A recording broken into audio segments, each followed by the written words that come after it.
Hello, and welcome to the Alchemist Inkwell. This is your spiritual podcast for grounded people. I'm Emily.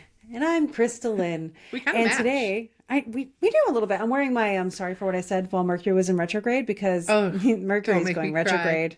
Yeah, don't make me going cry. retrograde. I'm sorry. Whoops. Okay.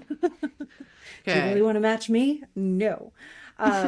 Yeah, so November 9th through the 29th, it is what it is.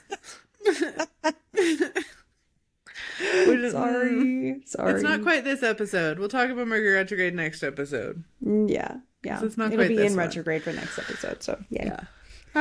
Which Which means be nice to us. We're working with technology during Mercury retrograde and detriment. So, woof. Yeah. Yeah. We also But this episode.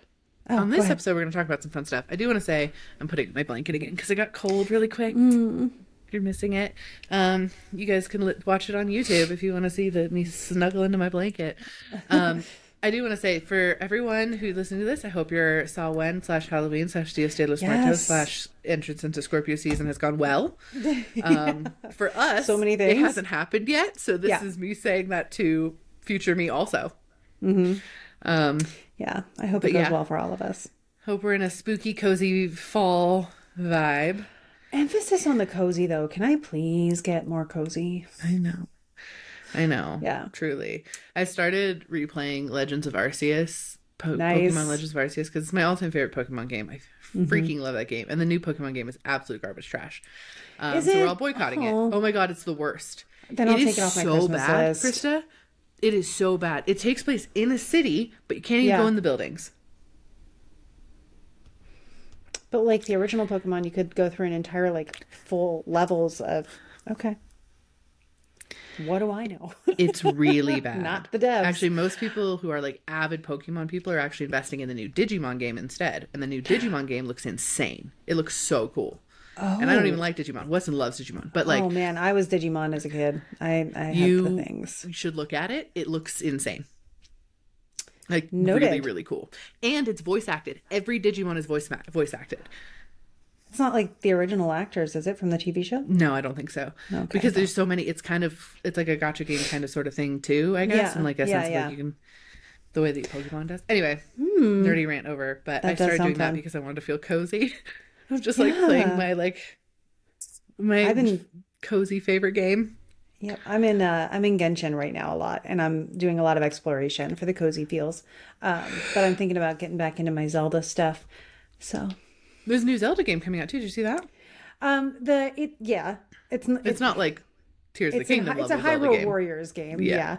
They're okay, but they're very hack and slash, which is cool. And Link technically isn't even in this one. There's a construct that is basically Link, but I could go off on that rant all day. And you know what? Maybe eventually soon we will.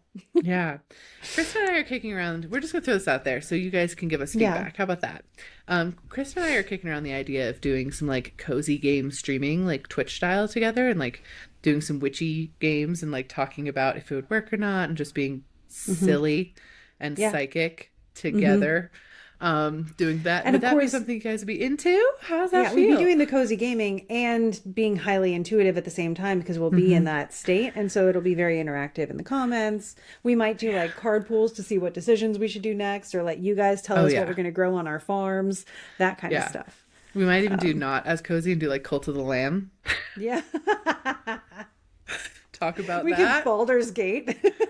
Baldur's Gate 3 would be hilarious. That would just be us doing a D&D campaign excessively together, but that would be fun. We build the characters, try to be as accurate to real life as possible.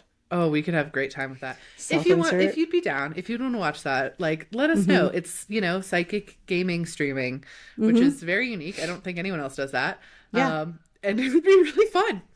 Yeah. It would be really fun. And Baldur's Gate, we could play multiple. That's kind of fun. That's a fun idea. I'm telling you, it's not fair. I know. I would. Yeah. And let us know what games you'd want to watch us play, what you think would be fun. Yeah. Yeah. And it would be cozy. We'd be chilling, light. Couple hours a week. Yeah. If you're oh my God, I'd love that. If you're I've never even heard of Twitch. It's basically a platform where you watch people live game or live watch things or live other things. It's a live stream platform. Yeah. It's basically, it's not complicated. Yeah. It's And, not like a scary thing. Replays would end up here, but it'd be cooler to do it live where you get to actually have a say in what we're doing and get our feedback on stuff and tell us like what color you want to make our character's hair and like, I don't know, just interact with us and hang out and let us know. Yeah. To comment on the YouTube. So honestly, you could send us an email, hi@thealchemistinkwell.com. Yeah. Send us an email. Tell us what you think. We're just trying to, what our goal is to bring more cozy and comforting energy into your lives. Because right now we need that in order to have hope. We need community and we need a little bit of like cozy comfort in order to be activated to do all the hard stuff that we have to engage with. And so we were discussing how do we do that in a way that makes sense, in a way that allows us to have the correct like energetic reciprocality, like for us to be incentivized to do it too. And so that's why we started doing the live like ink spills on Friday. That's why we're kicking around this idea. We're kicking around a couple other fun ideas that we might tell you soon about like being channeling and chilling together. Like this is live the way that we're throwing it. Yeah. And it's not even like to incentivize us. Yeah. Cause our interest is going to make it more fun. But also like to allow us to, if we don't have the energy exchange, we don't have the ability. And I say that to everybody who does intuitive work. You should always accept an energetic exchange because it allows you to have the time to continue doing the work. And that's what we're trying to figure out in the current situations. And we want to do it in a way that also is very helpful to you. And, we do trips around the world as ways of getting out of the bubble so that you can reset and have your nervous system have a reset. But you can do this weekly using video games and story. And we're passionate about that too. So, yeah. Yeah. Yeah. We can also talk about books while we play games. Yeah. Which we love. That's great. Yep. I'm also, full disclosure, bad at video games. So that'll be fun for everybody. Well, and for those of you who like my rants, I also rage at video games on occasion. So if you want to laugh, it helps actually. Please do. Yeah. Just let us know. We would have fun with it. I mean, we'll probably do it regardless, but just so we would love to hear your interest and if that's be something you'd be wanting to spend time with us doing.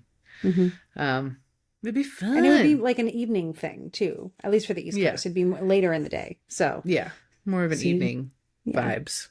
Chillin' vibes. My kids would probably make cameos. By the way, Lee has been so pressing me to try to be on the podcast. She really wants to. Oh. And I'm sure then therefore Shadow would also want to be on the podcast. Yeah. I don't know. She just wants to hang out. That sounds fun. Yeah, she just wants to be here. Maybe when the new Wicked movie comes out, we can all do a recap. Oh, yes.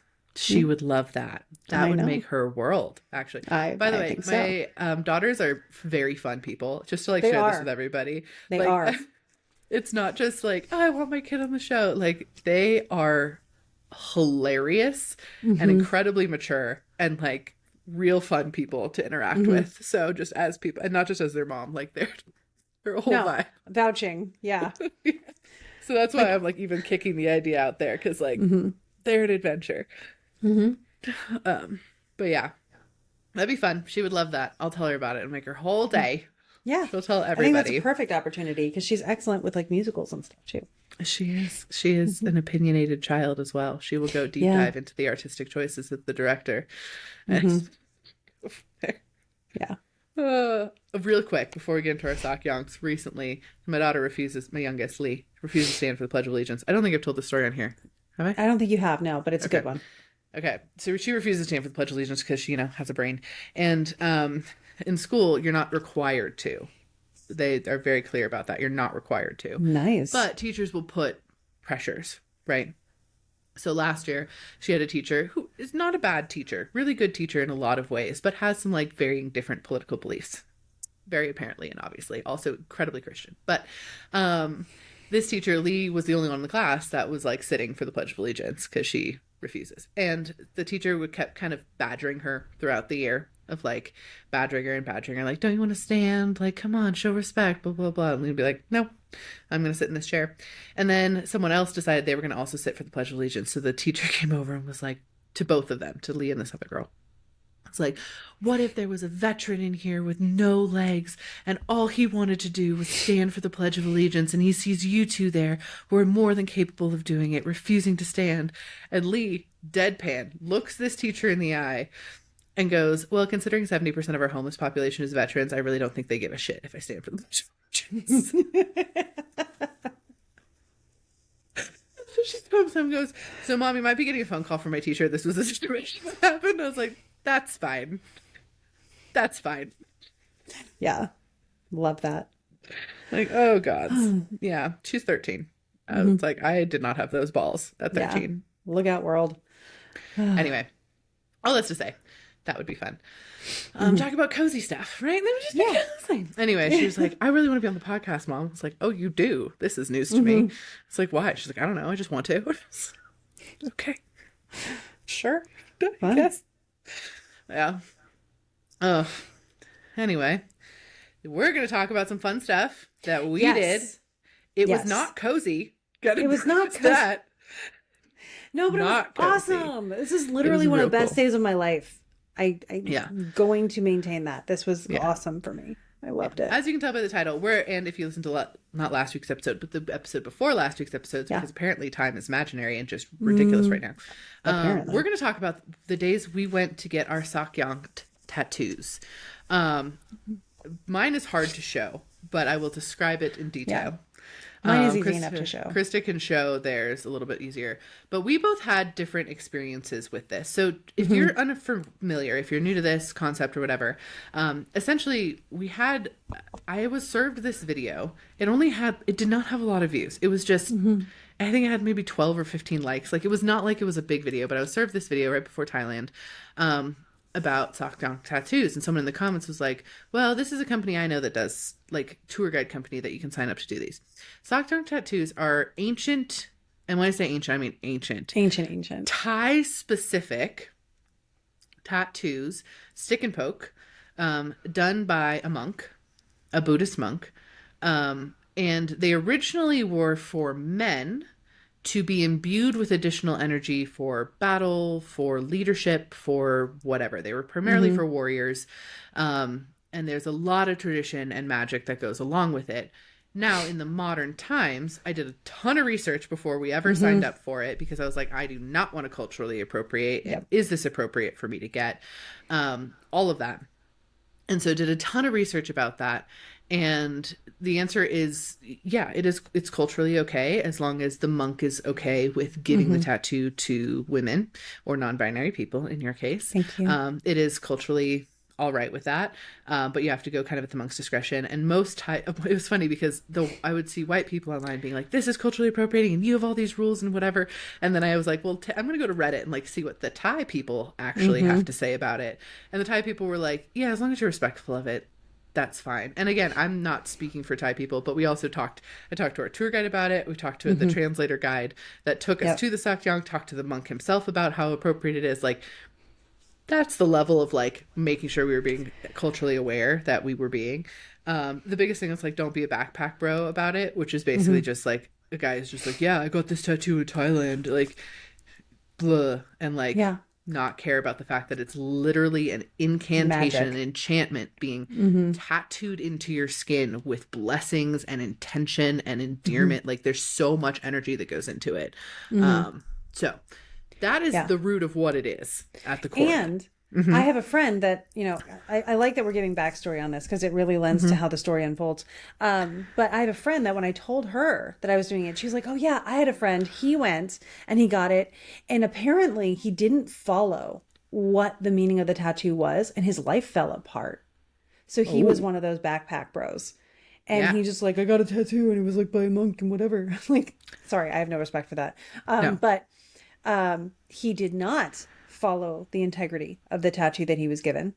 Yeah. And it backfired on him. And so I was aware of this. I made sure, like, I put that. And, like, I really want to say, and I'm going to thank you for this, because I had no tattoos before this. I was indecisive about if I would ever have a tattoo. I have nothing against them. I just never found anything that felt meaningful enough for me to do it. And then Emma one day was like, we're going to get Sak Yants tattoos. And something in my head, this feeling when your guides are, like, grabbing you by the head and making you look at something. And it was like, okay, can I get more information on this? And suddenly I'm going to get a tattoo as well. But then it developed where You and Weston ended up taking 2 of our frequent travelers, and I ended up taking 2 of our frequent travelers who are also students of mine, which is really cool. I think yours are students of yours as well, right? And they go between our platforms. It's really cool. So we got to kind of share this experience, which also is really meaningful. And when we get into the story, it'll make even more sense of like the people that we got to go with at this point. But like I knew something important was going to happen for this tattoo because I literally just felt like my head was put at it by my guides when you brought it up. And then we went through this whole shenanigan of like our Ajarn, our first guy decided to go back to China and do more teaching. Our second guy had something happen. So we ended up... fever. Dengue fever. The guide got dengue fever. Oh, okay. It wasn't the monk. No, because the guy got dengue fever, and then he came back and he was like, oh, by the way, your first monk's not going to be there. And then a couple days later, he was like, well, the second monk also fell through, but you're going to get this guy. Here's what his work looks like. And, you know, is that okay with you? And I was like, this has got to be the guy we're supposed to be with. Yes, it's fine. Like, as long as I get a guy who's actually going to intuit what we need. Yeah, that's fine. I'm not going to go here for some guy to be like, well, what do you want? I'll just give you that tattoo. Like, no, someone who's engaged in their work, you know, like not someone who's jaded from like the monk who blessed us in Thailand at the ruins. I didn't want someone like that who was on his phone while he was reciting the blessing. Ridiculous. So, yeah. So that was my like stipulation to my guides. Like, let this actually be meaningful if you're going to put me in this situation, and I'll go. Yeah. And if you guys are wondering what Sak Yants like look like, it's essentially what the monks will do is kind of design via lines on a paper for you. And like you go in, this is the generalized thing, and then we'll talk about our specific experience. So I'm just giving like a general format. Yep. You go in, you talk to the monk about your life, your goals, things you need additional enchantment to help you with, whatever it is you want to give. Then the monk designs a tattoo for you. And when I say designs, it's kind of like just brief little like, here's a line, this is where a line will be, there'll be a line over there. And the lines are actually lines of text that he will write as he's actually putting the tattoo in, but you don't see the text beforehand. The text are prayers or enchantments for specific things. So mine technically has 5 lines to it because it has 2 long lines, 2 short lines, and then a middle line. That's also like a little bit longer than the short ones. And each of those do a different thing. They mean a different thing. They're a different enchantment altogether. The tattoo does a thing. So that's like the generalized thing. But now the language that they write it is they essentially write in like 4 basically dead languages, or like not really taught any more languages. There's Pali Sanskrit, which isn't necessarily very spoken anymore, Chan, which is the Burmese language, ancient Cambodian, which isn't spoken, and then Lana, which is the ancient northern Thai language. That's what it is. And so if you put it in front of Google Translate would be like, it's a bunch of dead languages that are used now just for magic work. And that's what it looks like. It was put into fame by a lot, like a huge Angelina Jolie, her stick and poke is that. And that like put it all into like the main eye or whatever. But yeah, for those of you who are like, well, what does it look like? Is it a picture? It could be a picture. It can be different. Yeah. It could be words. It could be whatever. Every single one is 100% unique because it is custom designed and custom channeled for the person it's being given to. Yeah, which is why I was interested. Yeah, exactly. So, do you want to go through your experience first? Our experiences were very, very different. Yeah, it's really cool. So we went through, I'm going to mention the company in case anybody's interested. It's called Where Sidewalks End. Fantastic. Even the aftercare stuff that they said, they were like, we need you to understand this is a magical tattoo. It's not just an aesthetic tattoo. So you're going to take care of it this way. And if this happens, it's not about the aesthetics, it's about this. And I just thought that was really cool. Nothing aesthetically wrong happened to my tattoo, but I loved that they offered the context and said, we can't stress enough that this is a magical thing. It's not just a pretty tattoo. So I love that they emphasized that. And what happened was the 2 people that were traveling with me, we went to the location where we were going to be picked up at 9 a.m. And this was an all-day affair. It's fantastic. I have never felt so curated and held in an experience, I think, ever. So our guide, her name was Wow. I love that so much. WAO. But she came and she met us, and she actually said she's, I think, the only female guide that they have working with the Sak Yants and with the Ajarns. Yeah. And she's like, I'm the only one. And so she's driving us to this Ajarn's house. Our Ajarn lives outside Chiang Mai a little bit. He's like the village healer in his area, which is really cool. So we went to his house. But on the way, she had this charm hanging around her rearview mirror, and I was like, can you tell me about that? And she was telling me about the legend of this queen who was eventually a deity in their lore, who cursed someone. And I was like, oh, well, cool. And then she talked about how she can see things and know things and all this stuff, and she's terrified of it. And she was like, and I don't want to be this way, but I can't help it. And I was like, you're in really good company. Like, do not worry. We get it. We're like that too. But we're comfortable with it. So like, if you want to talk about it, talk as much as you want. Tell us anything you get, whatever. We'll do the same. So we had this whole bonding moment in the car ride there, which was really beautiful. And then we get there and we're just like, we've learned along the journey of being in Thailand that like there are going to be offerings necessary at some point, like, but we don't know what that should be. She got for each of us, for all three of us, a basket, fruit, libations, cigarettes, the whole thing. So we each had an offering for our Ajarn. We did too. It was the same. And I was just like, they took care of that. That's so cool. So we go into the space. You have to take your shoes off, which you should. And you go in, and he was sitting in like, it's like his altar, but it was like 3 or 4 tiers, stadium seating of just stuff that he did use throughout. Like there were masks that he used on us at points in the rituals. He had golden statues, and then outside there was a giant statue of, I guess, his special, like the guru he appealed to the most. And so we had to go and talk to the guru first. And Wow was like, just, I always say, ask for whatever is most auspicious for me today to be what happens. And I was like, thank God, Wow, that's the perfect thing to say. Thank you. Like, that's what I want. So I did that. And then we go in, and we all got to sit on a carpet in front of the Ajarn, and he talked to us through Wow. He didn't speak much English, a couple words here and there, but he talked to us through Wow, and Wow would talk back. And so one of the people that was with me decided to go first. They were really excited about it. They felt that they were going first. Another person wanted to go last because they were still kind of fuzzy as what they were going to ask for. I had researched and sat with myself for a couple days and had a note paragraph that I was just going to give so that they could translate it, because I had thought this through. I knew exactly what I wanted and how I wanted to like word it to them. So the first person goes, and I'm, again, not sure what pain tolerance level is going to be required here, but I know I have a high one. And I had said to someone, because they were like, it's stick and poke. Isn't that going to be painful? I'm like, not more painful than my shoulder being out of socket for 2 hours. Like, I think I recently endured enough pain to be able to make it through this. Also 100%. Brain surgery. Like, I always just like, don't worry about me in pain. It's fine. So I'm watching her go through it, and I'm just like energetically comparing, like, what level is that? Where's the energy on that? And I'm like, can I feel that? Okay, it's fine. It's not bad. And so I watched her go through it. She gets to kneel before him. And when it came my turn, same thing. You kneel before him and you say, like, here's what I'm hoping for. And then he would look at you and think for a second, channeling, which is so cool.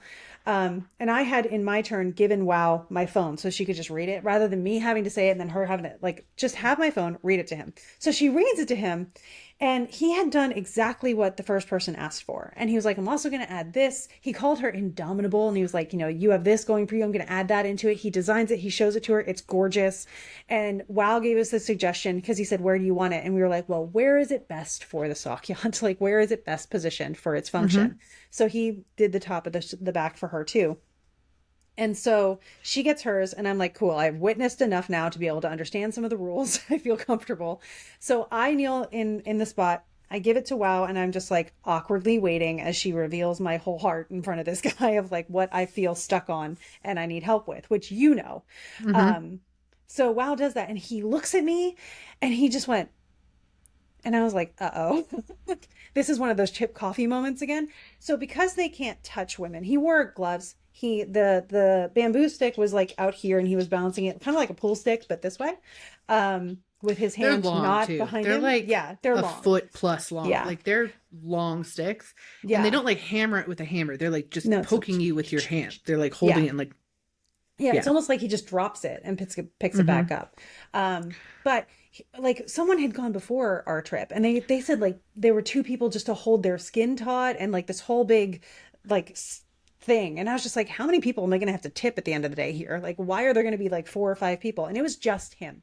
He wore gloves, so he didn't technically touch us. And I really appreciated that. You know, it was a much more intimate setting. So he gives me the side eye and he pulls out this stick that has a silver ornate tip to it. And he says, hold out your hands with your palms up. And all of this, of course, is being translated through WoW. Credit to WoW for this. So I hold out my hands and he starts tapping my palms with this stick. And I'm like, if he's trying to read my energy, let him see all of it. So I open up all of my lore and I could feel it unfold. And I was just like, okay, we'll see what that does. And all of a sudden, wow, he says something and WoW gasps. And WoW looks at me and she says, you're connected to the lady. And I was like, huh?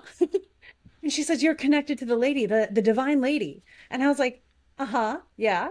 And she looks at me again after he speaks and she goes, you're not normal. And I was like, no. And she said, you can read the people's minds. And I'm like, I heal people and I do astrology and I'm psychic. Yeah.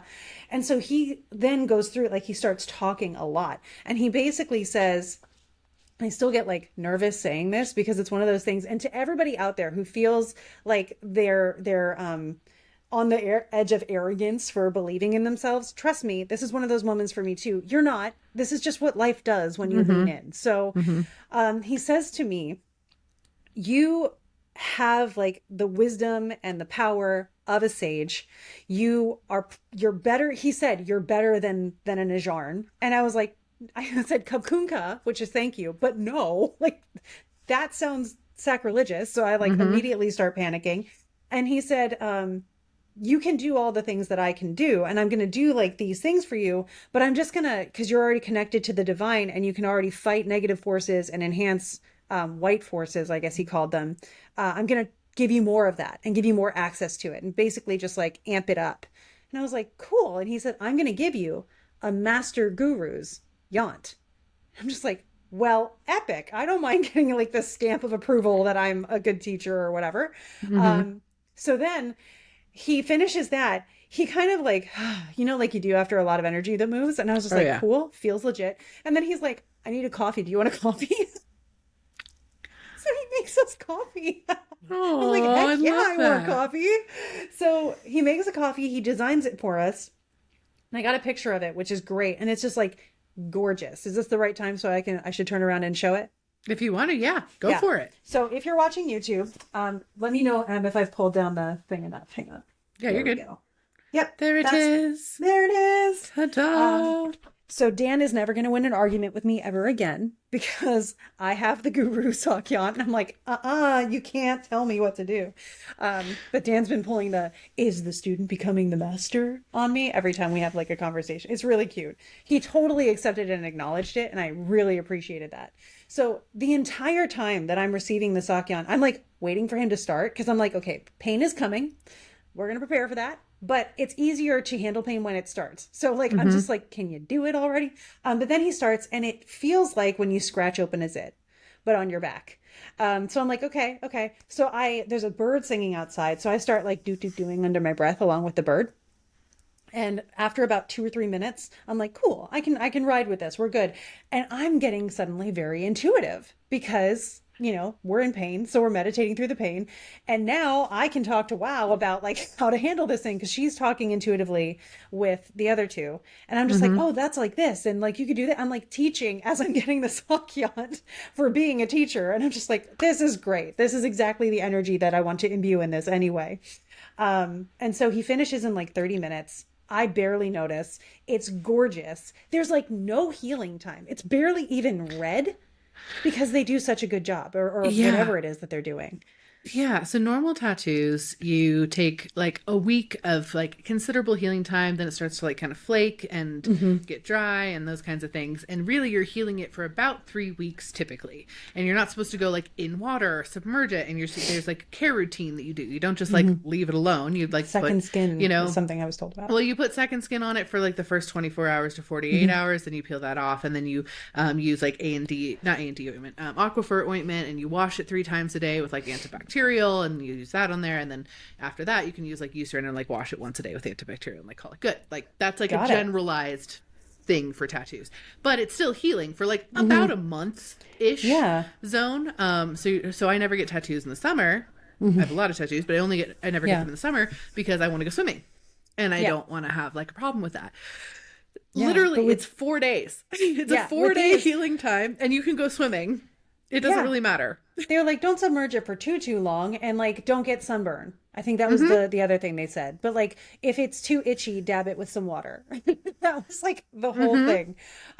So that was great. And then our third person went next. That person actually got like something else really cool happened. And I got to see how he did even more folk magic-y kind of work. And it was like he was using his tools. At the end, he had us kneel in front of him and he would sort of activate the yant and the magic of the yant with a prayer. But then he had this mask of one of the deities. I didn't catch which one it was, but it's a golden mask. And he put it over our head and blessed us with the mask on. And I have it in my video, which I can't post yet, but I will eventually. And so I got to wear this mask thing too, as he blessed that. And then at the end of that, we had like a bunch of water and stuff in the area too. So they took such good care of us. And then our third person went, and that only took about half an hour. Can you hear Zelda in the background? Yeah. She's having a fit over on her bed. And then after this, the experience wasn't over. So we're walking out and he's still talking to me because during the third person, our guide was so psychic that she was helping take some of negativity that was coming through and like had to go throw up. And like I kind of spotted like helping out for that, which was really, again, really fun and validating. But then our guide at the end, we were walking out, we were getting our shoes back on. The Ajarn comes out and says, "Are you on Facebook?" And I was like, "I'm on Instagram." And he follows me. So cute. And I followed him. And so that's cool. Like, hopefully he got the impression that I'm going to do something important enough someday that it's worth following. And I would love that. So then we go, and Wow is determined that we're going to get a really good meal. And so we have to try like 3 or 4 times to find a good vegetarian restaurant that's actually open. But she gets us there. And then she takes us to the amulet place, because now she wants to take us to an amulet market. And we go to the amulet market and we're like, okay, this is what our Sak Yants mean. How can we emphasize some stuff that he said we needed to work? Because he even told us like who has a strong mind and strong energy, and where someone might need to work on their strong mind, where someone might need to work on their energy, and like all this stuff. So we're like, let's get these things to help with that. In the middle of mine, because they were checking my hands, and I was like, if my hands are cold, keep going. It's not that. I just have terrible circulation. And Wow was like, why? And I'm like, oh, I have a brain thing. It's like, it's fine. I don't want to make a big deal out of it. And then all of a sudden she goes, you're going to find someone to help you with that. I'm like, again? But that's what she said. So I ended up getting an amulet that's a gold turtle with a cowrie shell for a shell. But inside has the dirt from seven sacred places, and is supposed to help with business success, long life, and preventing negativity. When it's absorbed too much negative energy, it will break. And so I was like, well, that's really cool and appropriate. And then after that, Wow took us back to our hotel, and we all just sort of decompressed, listened to the stuff again, journaled about it, and had this really just sacred moment of validating each other, helping each other out with all the stuff. And then the next day, Angela and I were flying off to Japan. So I did, because I had to wear a strap across my back, I did get some gauze and put some tape over it just so it wasn't rubbing the whole time, because I was, I'm wearing a sling, which was going across there. I'm using a duffel bag. It was ridiculous. But that was the only care I had to take for it. Yeah, it really was like so easy to heal it. Yeah. Powerful, magical, love it. Our experiences are so different. It's so funny. It's so funny. So we also, of course, we went through the same company. We did not have the issues of the Ajarn switching, anything like that. I just kind of picked one. Like, you were very smooth getting it set up. Yeah, I just kind of picked one. Like, they have like 7 or 8 that like do the Sak Yants like set up in Chiang Mai. They also have it in Chiang Mai, and they have it in Bangkok, which we weren't in Bangkok, and I really don't have a desire to go to. But we're in Chiang Mai. And so I just kind of picked one. I was like, sure, this guy, this is fine. Turns out the Ajarn that I picked had been doing Sak Yants since he was 14, and now he's 45. So he'd been doing it his entire life. Mm-hmm. So, which I thought was real cool. We get picked up from the hotel. There's 4 of us. So it's me and Weston and then 2 of our other travelers. Weston already knew he was going to get a bigger one. So his was going to be like considerably larger. And for the rest of us, we were just like, we're just going to do normal size ones. And it's so interesting. So Krista's is very circular, as well as the other 2 people that you went with have very kind of circular yants. All of ours are basically line based. He said they're not the normal kind. Yeah. Weston's is picture based, but ours is more like lines. Ones that we did. So, which was just very interesting. So, our guide picked us up. I forget his name, but he was such a character. He was so much fun. He, when he first showed up, I was like, oh, dude, you look almost like a yoga bro, almost is the best way I can describe it. He had a ponytail. He was Thai, ponytail, but he was wearing like, almost looked like a karate outfit, but it was definitely clearly for like yoga and meditation. And he is covered in Sak Yants. Like covered in it. They're all over his body. And he is so passionate about the process, and he is so passionate about this particular genre. He was like, you see all of my Sak Yants? We're like, yeah. He's like, all this Ajarn. He's the only one I let do it for me. And I was like, nice. Wow, okay. And he talked about the history of it. He told us like, you know, he had kind of broken English too, to be totally honest, but he was like telling us about the history, and he was like, and you know, I said, we're not going to his temple because you are women. We're going to go to his studio, which is different. And he takes it very seriously. Ajarns are not necessarily supposed to, in the eyes of Buddhism, do Sak Yants for women, but he will. But you're not allowed to film it because he's not supposed to do it for you, basically. He's doing it anyway.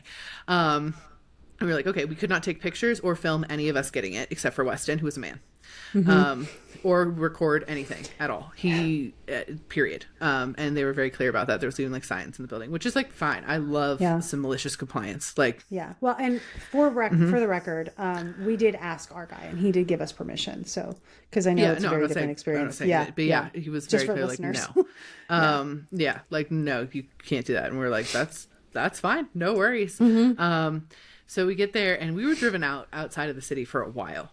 Like, it was not in the city. We were out a while out of the city, and we finally get there, and it's kind of jungly. We're in a village for sure, and we pull up, and immediately we all look at each other and we're like, okay, so there's a lot of spirits here. Like, this is kind of wild. It's immediately. And I want to be super clear. I have a kind of, I'll be honest about it, Buddhism is not my fave. I'm not a big Buddhist fan. I don't like a lot of sects of Buddhism.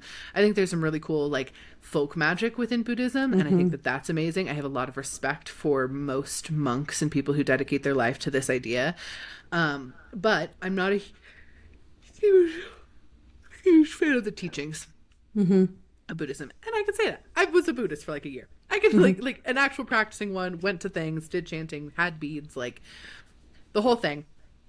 And I just I am not a huge fan of it. So, you know, I was a little bit tenuous with this too, just to be in the sense of like, you know, like this isn't necessarily my favorite teaching, but I feel like I'm supposed to do this.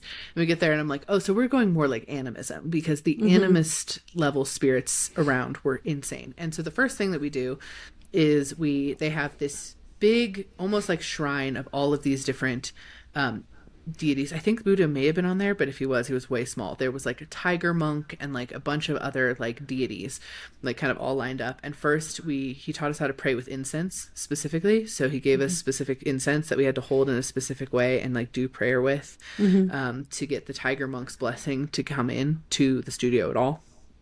And we got the tiger monk's blessing and like left the incense there and like, that's what we did with the guru. Yeah. And in order to like come in to the studio, and then we were able to go in there, and he basically had us on like these like little chairs like sitting in front of him. And this place was the most probably the most magical place we went in all of Thailand, to be totally honest, because it was so filled with spirits. And like there was every inch of this space was covered with a statue or a golden mask or a something. It was dark lighting. There was barely any light going on in there. There was tiers of offerings and ancient artifact stuff. There was huge floor to ceiling sculptures of different deities and spirits. There was like mummified tiger paws and mummified elephant trunks, and all of them were covered in gold leaf, and the walls were covered in Yants as well. Like he had drawn them all over the walls. And so we walked in, we were like, okay, this is super sacred place. Prefer this to a temple by a lot. And it was incredibly like ancient in the sense of like not Buddhist necessarily. It was more of the ancient spirits and the traditional religions and stuff coming in. And I was like, well, this is real cool. Dude looked like he was 18 years old, but he was like 35. He was a young looking guy. And he, you know, was sitting there, and first we just kind of got acquainted with him, and like the offerings we did at the end specifically, but we got acquainted with him and like kind of bowed and did a back and forth chant, prayer, whatever. And then our guide handed us all these little notebooks, and he said, okay, write down what you're thinking. And we were like, that's it? Okay. We will write down what we're thinking. Sure. And it was just like, write down like what you're wanting from this on the thing. And he did hand us like a big binder, and he's like, if you want imagery in it, feel free to select from this, and he'll still design a custom tattoo, but based around this imagery. And there was dragons and snakes and tigers and all sorts of different things, lotuses and tantra images and all sorts of different things. And so we're like, okay. And like, I really wasn't necessarily in that sort of space, but I, at that point, had not decided where I was going to get the yant, because originally, so I have this thing where half of my body's tattooed in color and half of my body's tattooed in black and white. And I did it on accident a while ago. It's the most Gemini thing I've ever done, and now I've just kind of continued it. So I already have a back tattoo. It's fairly large. It's, I don't know, like yay big. For those who are watching, it's like the size of your head, right? But it's on my back. And half of it, because it spans both, half of it's in color and half of it's in black and white. It's a moon, so the color, it's a red moon. So it's this lunar eclipse. That's what it is on my back. Anyway, so I was like, okay, well, if this is, you know, a black and white tattoo, I'm going to get it on my shoulder, right? Like I'll get it on my shoulder next to it. But something about that felt so unbalanced. And in the days leading up to the yant, I was like, I don't know if I feel right about that, but I don't think they do it in color necessarily either. So I can't like have it down my spine and whatever. So I was kind of just sitting with that. And I'm like, whatever, it's going to be what it's going to be. And I kind of wrote down my thing on the paper, it was kind of vague, to be totally honest. I was like, I need help overcoming this thing. I'm stepping into this new chapter of my life with some beautiful opportunities, and like this is the stuff that I like really need to release, you know, in order to like fully embrace that and come through. So what he did first, which was really interesting, so yours, he broke it up between like each of you and did you get like to completion. I was technically third in line, so there was like the two travelers and then me and then Weston. And so our first like passed over her paper to him and to our guide, and you know, because it's translation, like he's there to be a translator. And immediately he reads off the paper, and the monk just kind of looks down and like kind of smiles. He was funny, by the way. He kept cracking jokes the whole time, and then our guide would explain what the jokes were, and so it was like really funny. And it was adorable.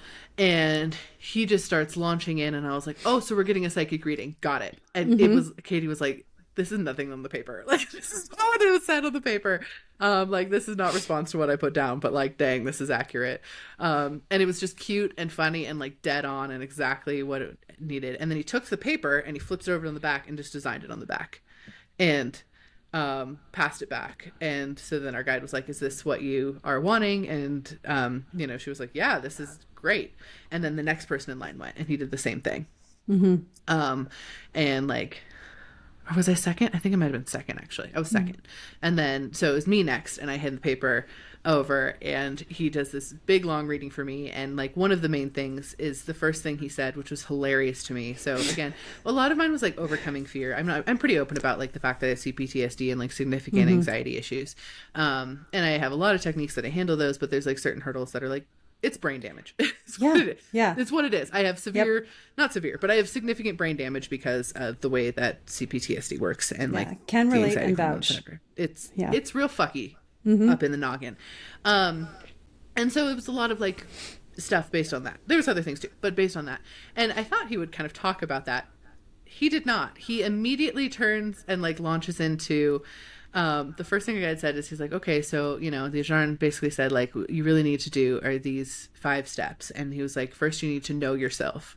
And I immediately kind of like giggle under my breath because I have a tattoo on my thigh written in Greek that is know thyself. It's one of the Delphic maxims. So funny. I was like, got that one unlocked. It was know thyself. I have them written down, but I don't know. I don't have the paper near me. Know thyself. Understand thyself, honor thyself, trust thyself, and love thyself, I believe, is what he ended up saying. And he like expanded on each one and like really got into it and talked through each one and all these things. And he was like, you never are able, and you're never going to be able to do anything the way anyone else has ever done it before. Like everything you do, you're always doing it in your own unique way. And I'm like, yeah, man, like been under that lovely curse my whole life. It's not a curse, but sometimes it feels that way. Like sometimes I just love someone to have done something before me and then have a blueprint and that I could just like follow. That does not work. Even if they have and I try to do that, it backfires in my face. So I'm like, and like he gave really deep advice about this and all these things, and he was just like, you know, you're always going to do things very unique and very intuitively, and kind of honored not in the exact same way as you, but also honored like you do magic and this is the magic is part of this and whatever. And I was like, yeah, fantastic. And then he was like, where do you want it? And I was like, well, do you have another color? And they both just were like, what? And I was like, do you have a different color ink too? And like our guide like talked to the Ajahn and they talked for a minute and he turned back to me. He's like, we have red. And I was like, cool. Okay. So I want to do it down my spine, but I want half of it to be in red and half of it to be in black and white. Can we do that? And our guide was kind of like almost like nervous about it, honestly. Like you could see he got like uncomfortable, and I was like, okay. And so then they talked for a while. They were like back and forth for like, I don't know, 10 minutes probably, like discussing if this red ink situation. I don't know. I'm like, okay, red ink. But we also got to see, and I almost didn't mention it. So these tattoos are done in a different type of ink. It's not done in traditional tattoo ink. We got to see the plants and how they harvest them to make the ink, which was really, really cool. They have these huge leaves. That was very neat as well.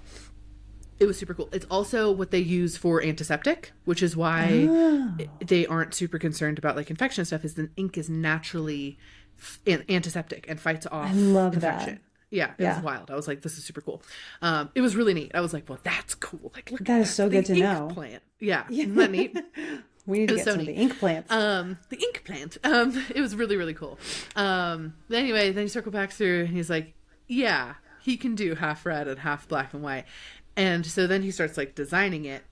And our guide's like, so red ink is actually for black magic. That's what you use it for. So we don't usually use it on like people just like this. Like this is, it's usually like you come in for black magic.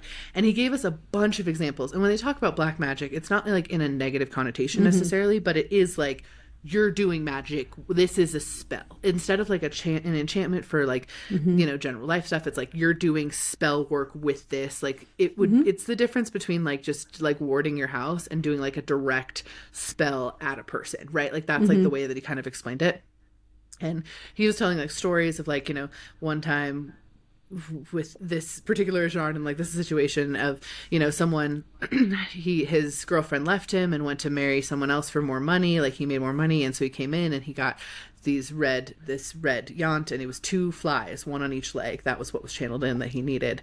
And within a month the girlfriend came back and they now have a baby and are married, and like that's what the spell was for. And it was like, that's the level of basically he's like, this is what you're getting. Like, are you committing to this? I'm like, yeah, man, I am so solid on that.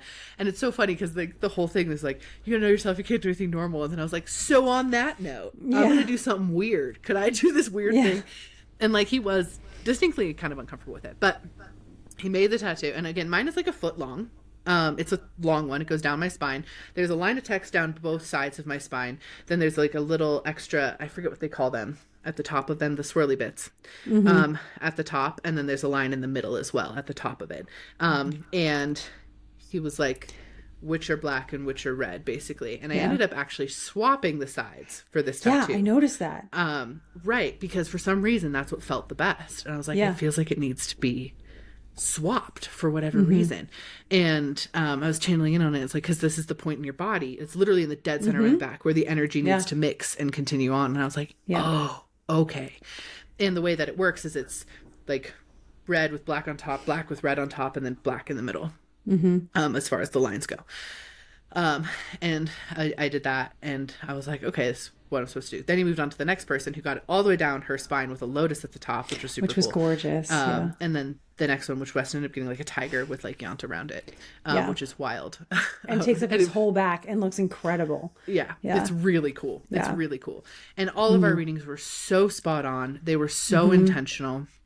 And then he was like, okay. And then he like called us forward and like positioned it and whatever. And he just kind of like drew it on or whatever. And so then one person went first. She got hers done. And I kid you not, he was so fast. Like mine is bigger than yours. And mine took 10 minutes.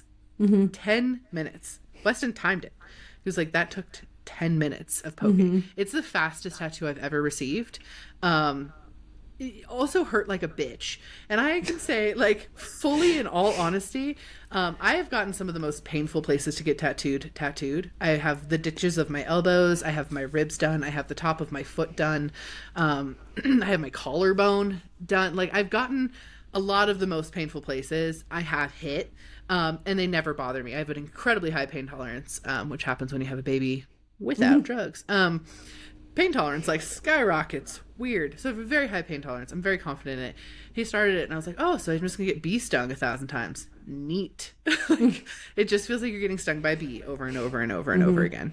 Well, and that's what someone in our group said too when they told me what it was like. And I have trauma from my childhood of getting stung by bees. So I'm just like, you've done this before. You've done this before. It's just a bee sting. I hate bees. It's just a bee sting.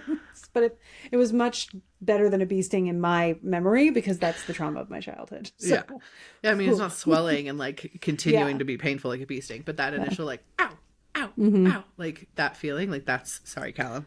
Yeah. Immediately looked at me like, you hurt, Mom? Oh no. Not hurt. I'm okay. No. But anyway, so did that. Got it done. And he was a little bit more uncomfortable with mine. Like you could feel that there was like, okay, we're doing this in red. I don't usually do this in red, but okay. And then he blessed it a little bit like after each of ours. He didn't bless mine though. After he did mine, he waited until the group session, which I thought was very interesting. There's more to this, so I'm going to circle into a second. Then he did the other two. Weston's took about a half hour, and it's like big. It's not huge small. and it's detailed. Like a free-handed tiger. He free-handed a tiger onto Weston's so back. Good. Yeah. When I say free, like he straight up like there was kind of an outline. Literally and he just like and just like did it. Did a ton of blessings, and then he had us all come forward and do our offerings and put those all on this tray, and he had provided the offerings, and we did that, and that's when he like blessed and activated like all of them together in a group, whatever. It was super cool. Then he gave us amulets because we were later in the day, so the amulet market was closed, so he like gave us individual ones that were specified for us. It was wild. It was super deep. I could feel the things in the room like looking at us and like moving. It was very interesting. And then he took us out to our guide took us out to mango sticky rice. Yay! Which was really cute. So we had mango sticky rice, and then he was like, do you want durian sticky rice? And it was like a blended durian sauce of sticky rice, and it was really good. Yeah. We had a good time. Well, I liked it. Yeah. That was not the mutual consensus. I liked it. I thought it was great. Yeah. And then, just went back and rested. But the interesting thing, the reason I mentioned I didn't quite bless mine as fully. Oh, yeah. I was like, I've been channeling into it. Because, again, it's like a big spell, magic energy. Oh, and they gave us the rules that he gave us. Because there was rules with the Yants. I'm going to get into this, you never talk bad about your Yant. And you never blame it for things. And then the other one is you don't spit into a toilet bowl. You never spit into a toilet bowl again. Because spit comes from your mouth. And if you spit in the toilet bowl, you're bringing bad luck on your mouth and what you say and what you feel and all these things. So you spit anywhere else in the bathroom, but never spit in the toilet bowl again. We were like, okay, we can do that. Yeah. Those are the rules. Gave us the energy there. And then, so it's been all fine. It's been totally fine. And then out of nowhere, like a week ago, the red side started to kind of like raise a little bit and get kind of itchy on mine. And I was like, uh-oh, this is kind of weird. And like red ink is one of those ones in tattoo where they kind of warn you because some people have like negative reactions to the red ink. But I have other red tattoos. I have a red moon on my back. I got a red tattoo in Japan, which by the way, Not the same experience. It was fine. It's a cute tattoo, but it looks like it's 10 years old already. And I got it less than a month ago. It's fine. I'll get it fixed. It's okay. I'm not upset about it, but it was just like, what a different experience. But anyway, I was like, what is going on with this? And like, I pull allergies all the time. So I like pulled an allergy in case that's there. And I was like, I think I need to do the next step of activation myself with that. So I was like, who can help me? So I actually channeled in the tiger monk, because he was around in all of the things. And I was like, can you finish activating this? And he finished activating it. So I now have the red side activated by the tiger monk and the black side activated by the Jarn, who actually did the tattoo, which I thought was really neat. And ever since then, it's been fine. It's all better. But yeah, really, really cool experience. All of ours looked very, very different from one another's too. Yeah. Very different. And afterwards, like, we had this group chat going for our Yants too, of like, I'm feeling this, or like, how are you noticing any difference? Are you noticing any difference? And I was in Japan, because we were there for like a week after this whole thing. And I was like feeling into it, and I was talking to Dan about it, and he had some really cool insights. Sometimes he just pulls through with the really good intuitive hits when I'm usually overthinking. But the Ajarn had given me an actual ritual to do along with this thing. And so I was studying the ritual, and I decided, like, you know, this is just an amp up of the energy that I already use. So Dan had said, like, you know, it's probably just you being able to manifest even better, because I've been playing with that kind of stuff lately. And he's like, think about why this has been working for you, and how is the Sak Yant maybe connected to that? And I was like, okay, cool. So it's like manifesting battery to be able to do even more in different ways, and to like really amp up my connection to my soul self, right? So I did the ritual the first time or somewhere around sunrise on a Jupiter day in Japan. And I had come out that morning to work out because I had a roommate. So I wanted to make sure I wasn't bothering her. So I went out onto the balcony every day to do my exercises. And I had set my phone down next to a dragonfly who was apparently dead. And I felt really bad about that. So I like tried to just leave it alone. And I picked up my phone to do the ritual 2 hours after noticing this dragonfly. And I did the ritual, and I like visualized and did all the stuff that goes along with it. And it was really neat, and it felt really good. And I could just like, it felt like emblazoned almost. And the dragonfly wakes up and starts flying around. And I had like guided it up above this glass, and it flew away. And I'm like, did I just witness a dragonfly get resurrected? Like, what the heck energy is around here for this? So I've been using it ever since. And like, it's gotten to the point where Dan on Sunday, after I was literally, I'm just going to share this one because it's just cute. It's gotten to the point where we were walking into Costco, and I was like, oh, their Christmas trees are out. Do you want to see if there's a good sale on a tree? Because we meant to replace ours last year. And he was like, nah, not this year. Maybe next year. And I was like, well, okay. And it bummed me out, but like I was going to deal with it. We get home and we're rearranging the living room furniture to get like a better vibe going on. It's gorgeous. And we had just sat down, and I was like, and that's where we're going to put the tree this year. And his mom calls and says, hey, can you come over to Lowe's? And we were like, yeah, what for? And she's like, well, I want to buy you a Christmas tree. So we go to Lowe's and we get a brand new Christmas tree. Well, that's fun. He literally looked at me. He's like, can you be careful where you point that thing? I'm like, yeah, no, I will not. This is great. So I've been journaling about like, make sure you maintain your groundedness with this, and like all the kind of stuff with, you know, great power comes great responsibility, yada, yada. But also it's like, it's so nice to be able to tap into getting past those limiting beliefs that I had before about what I was, what I could have, what I deserved, and like all these things that I've worked for years on, but some of the dregs just were still down there.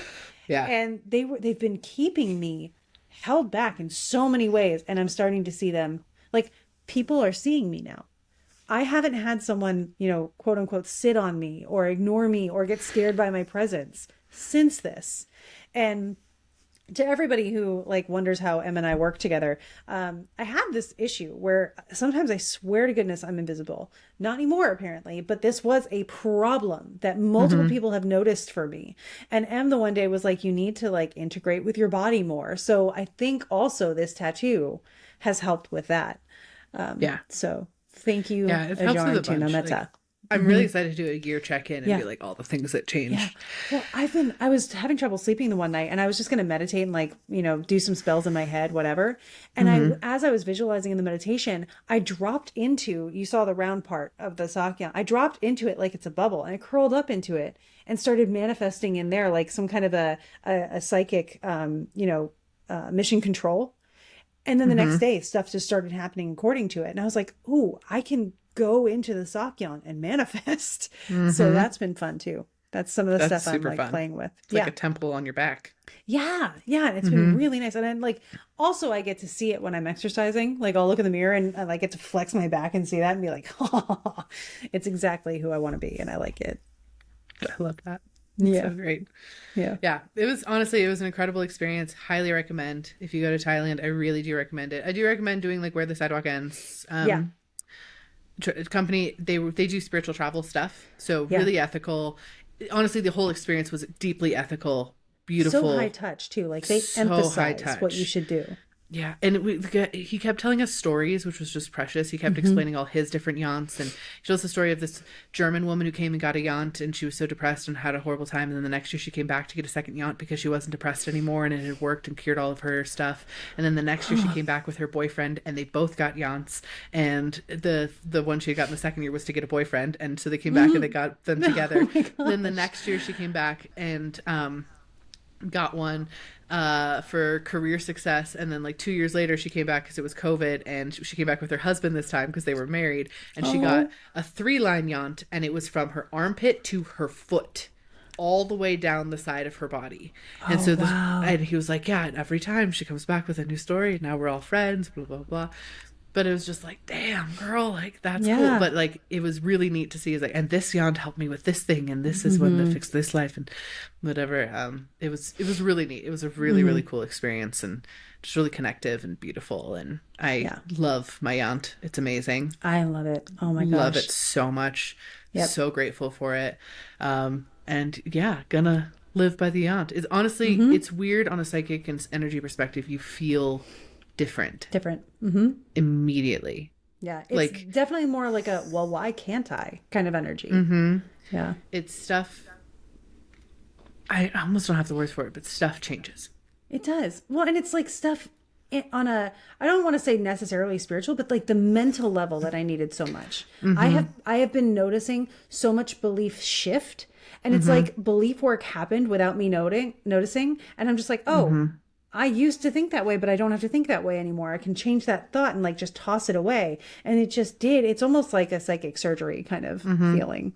It really feels that way. Appreciate. Yeah. Yeah. It's really cool. Anyway, it was magical. And then next episode, we'll talk about our time in Japan. Yes. There's more. There's so much more. Yeah. We'll talk about my grumpiness with my Japan tattoo too. And that one will be easier for me to show. So my yant is like all the way down my back. So it's like really hard for me to like turn around and show, because it's like my whole back, guys. It's like, it's a chunk. Yeah. It's a chunk of my back. But my little one from Japan is just on my thigh, so I can show that next time. If you guys want to see that one. But yeah, we'll talk about our time in Japan, because Krista and I did different stuff in Japan too. We were supposed to. This is the one time where we were supposed to encounter each other and didn't. So, I know. Yeah. So I got sick. Yeah, it's fine. I'm fine. We're fine. Yeah. It's good. You're great.